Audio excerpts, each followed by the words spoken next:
जय हिंद बच्चों, मैं आप लोगों का फिर से अपने YouTube channel the study time में स्वागत करता हूं। हम लोगों ने पिछली वीडियो में पंक्चुएशन पढ़ लिया था।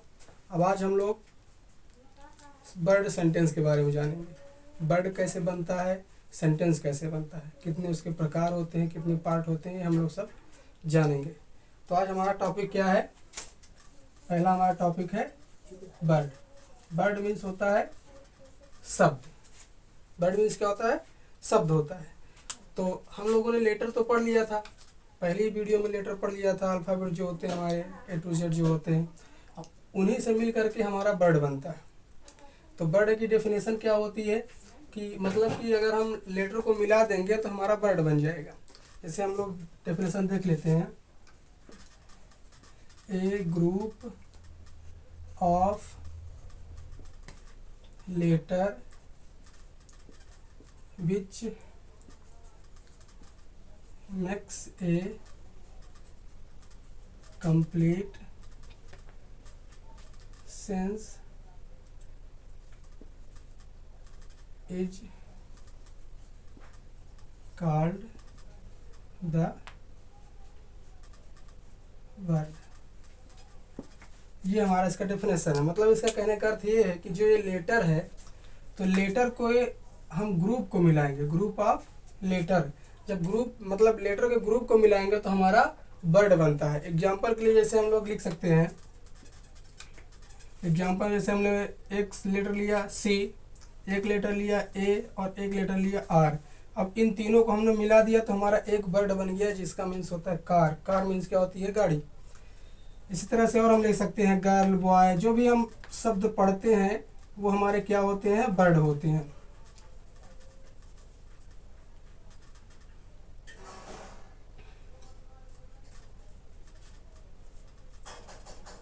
समझ में आया?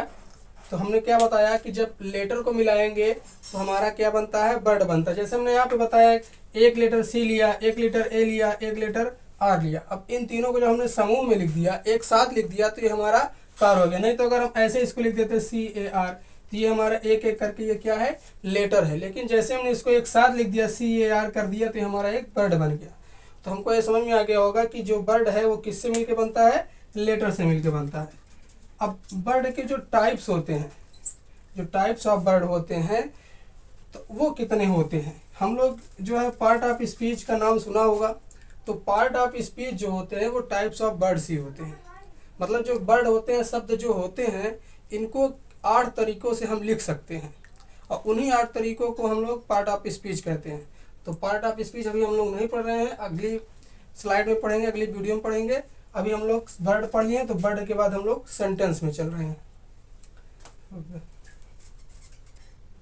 अब वर्ड हमने पढ़ लिया, हम लोग क्या पढ़ने जा रहे हैं? सेंटेंस। सेंटेंस मीन्स क्या होता है? वाक्य। ये इनकी एक सीरीज चलती है। जैसे हम लोग क्या करते हैं, लेटर होता है, तो लेटर से मिलके क्या बना?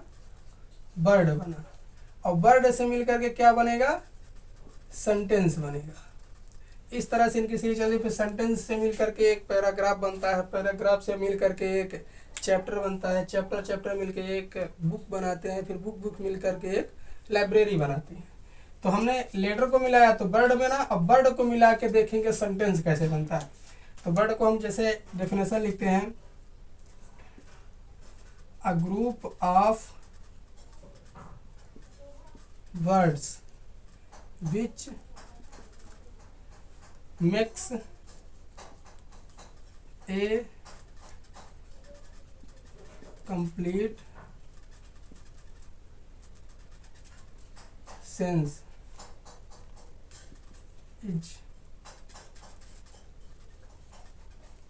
called the sentence। A group of words which makes a complete sense is called the sentence. मतलब हमने यहाँ पास वहाँ पास देखा था कि ग्रुप ऑफ लेटर था और यहाँ पास ग्रुप ऑफ वर्ड है। मतलब जब हमने लेटर को मिलाया था तो वर्ड बना था, अब वर्ड को मिला रहे हैं तो सेंटेंस बन रहा है। तो इसका फॉर्मेशन कैसे होता है? लेटर से मिल करके वर्ड बनता है और वर्ड से मिल करके सेंटेंस बनता है। अब सेंटेंस के एक आध दो एग्जाम्पल देख लेते हैं, वर्ड वर्ड मिल करके कैसे बनता है। एग्जाम्पल इसका देख लेते हैं। जैसे Ram is a good boy. यहाँ पास देख रहे हैं, जैसे राम भी एक वर्ड है, इज भी एक वर्ड है, ए भी एक वर्ड है, गुड भी है और बॉय भी है। तो जब ये अलग अलग अगर कहीं रखे होंगे तो ये हमारे वर्ड होंगे, लेकिन जैसे ही हम इसको एक साथ एक उसमें लिख देंगे, सीक्वेंस में लिख देते हैं, तो ये हमारा क्या बन जाता है, सेंटेंस बन जाता है। अब ये हमारा सेंटेंस है। इस तरह से कहा था और एग्जाम्पल देख लेते हैं। जैसे है ही इज माई ब्रदर, ये एक एग्जाम्पल है। इसमें भी ही भी एक वर्ड है, इज भी, माई भी, ब्रदर भी, सभी एक वर्ड है। अब इनको जब हमने एक साथ लिख दिया तो हमारे सेंटेंस बन गए।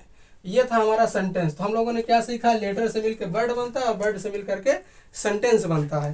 ठीक, हम लोग वर्ड पढ़ लिए, सेंटेंस पढ़ लिए, अब सेंटेंस के पार्ट पढ़ेंगे।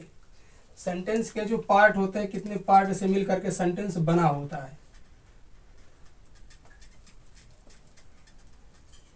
पार्ट ऑफ सेंटेंस मतलब इसका अर्थ क्या होता है, वाक्य के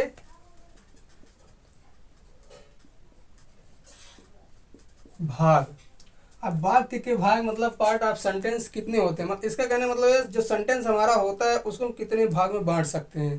तो हम इसको दो भागों में बांट सकते हैं। पहला होता है हमारा सब्जेक्ट, ये पहला हो गया हमारा, और दूसरा हमारा होता है प्रेडिकेट, सब्जेक्ट प्रेडिकेट। अब ये जो सेंटेंस है हमारा, इसको हम दो तरीके से इसमें बांट सकते हैं। जैसे हमने लिखा था अभी example, he is my brother. तो ये हमारा जो सब्जेक्ट है, ये हमारा सब्जेक्ट हो गया, बाकी सारे ये क्या हो गए, प्रेडिकेट। तो ये हमारा हो गया सब्जेक्ट और ये सब क्या हो गए, हमारे प्रेडिकेट हो गए। ठीक, अब ये हमने समझ लिया कि सेंटेंस, ये सेंटेंस था हमारा ही इज माई ब्रदर। इसको हमने दो भागों में बांटा, जिसके अनुसार ये दिया गया था, पार्ट ऑफ सेंटेंस जो दिया था उसी के अनुसार हमने देखा। तो ये हमारा सब्जेक्ट और प्रेडिकेट दो भागों में बढ़ गया। अब इनकी और इनकी हम क्या करते हैं, डेफिनेशन जान लेते हैं। इसको, इसका क्या कैसे यूज है, ये कैसे है, इसको हम लोग जान लेते हैं।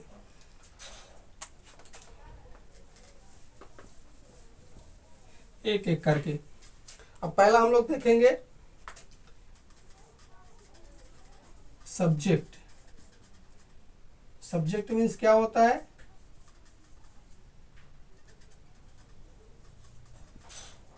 उद्देश्य, या हम लोग कर्ता भी कहते हैं। सब्जेक्ट मीन्स क्या होता है, उद्देश्य या कर्ता। इसकी डेफिनेशन होती है पर्सन और things about which something is said। person or thing about which something is said is called the subject। मतलब पर्सन हो, थिंग्स हो, उनके बारे में कुछ कहा जाए, वो हमारा क्या होता है, सब्जेक्ट होता है। जो कोई कार्य करे या उसके बारे में कुछ कहा जाए तो वो हमारा क्या होता है, सब्जेक्ट होता है। जैसे एग्जांपल हम देख लेते हैं, राम इज प्लेइंग क्रिकेट। ये हमारा एक सेंटेंस है। अब सेंटेंस में बता रहा है सब्जेक्ट क्या होता है, द पर्सन और thing about which something is said. मतलब जो पर्सन है उसके बारे में क्या कहा है, राम के बारे में क्या कहा जा रहा है कि वह क्रिकेट खेल रहा है। तो यहाँ जो किसके बारे में कहा जा रहा है, तो राम के बारे में कहा जा रहा है। तो राम हमारा क्या है, सब्जेक्ट है। अब सब्जेक्ट के बारे में और फर्दर जानकारी हम लोग ले लेते हैं। जैसे कि कैसे हम सेंटेंस में पहचानेंगे कि सब्जेक्ट है, किन किन चीज़ों का सब्जेक्ट बनता है। जैसे हम लोगों ने पढ़ा होगा, नाउन का सब्जेक्ट होता है, प्रोनाउन का होता है, फिर क्या कहते हैं हमारा वर्ब का भी सब्जेक्ट होता है, जैसे swimming is a good exercise, तो स्विमिंग हमारा वर्ब है, तो ये भी सब्जेक्ट के रूप में आता है। तो एक एक करके हम लोग देख लेते हैं इसकी पहचान कैसे हम पहचानेंगे, फिर कौन कौन सी चीज़ें होती हैं जो सब्जेक्ट के रूप में आ सकती हैं। पहचान, इसको हम कैसे पहचानेंगे कि कहाँ पास सब्जेक्ट है। तो इसको सब्जेक्ट को पहचानने के लिए हम लोग सेंटेंस में हु मतलब कौन का प्रश्नवाचक शब्द जो है, इंट्रोगेटिव प्रोनाउन जो है, वो कौन का शब्द लगा करके, हु शब्द लगा करके हम लोग सब्जेक्ट का पता लगाते हैं। लिख लेते हैं हम लोग, सेंटेंस में हु मतलब कौन लगाकर प्रश्न करते हैं तो सब्जेक्ट मिल जाता है। जैसे हमने लिखा Ram is a good boy, Ram is a good boy, इसमें हम प्रश्न लगा दें who is a good boy, इसमें हमने क्या कर दिया, प्रश्न कर दिया कि कौन एक अच्छा लड़का है। पहले हमने ये लिखा सेंटेंस कि राम एक अच्छा लड़का है, फिर हमने उसको उसमें क्या कर दिया, कौन या हु लगा करके प्रश्न किया कि कौन एक अच्छा लड़का है। तो आंसर क्या आता है, ये क्वेश्चन था हमारा, और इसका आंसर क्या आ रहा है हमारा, राम आ रहा है। तो राम इज अवर सब्जेक्ट। ठीक, तो आज इतना ही, मिलते हैं कल हम इसके बारे में और कौन कौन सी चीज़ें सब्जेक्ट बन सकती हैं उसके बारे में जानेंगे। आज के लिए बस इतना ही, धन्यवाद।